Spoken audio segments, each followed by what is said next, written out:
বন্ধুরা, সবাই কেমন আছো?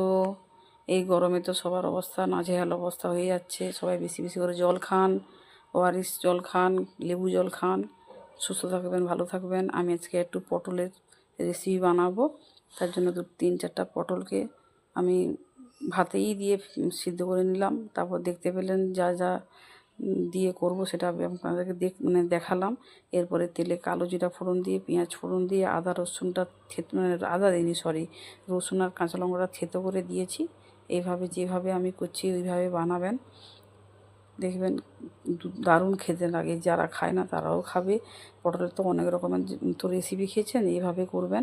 আমি পটলটাকে মিক্সার গ্রাইন্ডে বেটে নিয়েছি, দিয়ে এখানে দিলাম।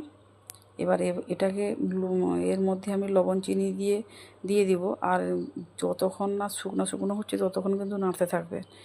একদমে শুকিয়ে একদম কিন্তু কাঠ হয়ে যাবে, তখনই কিন্তু নামাতে হবে।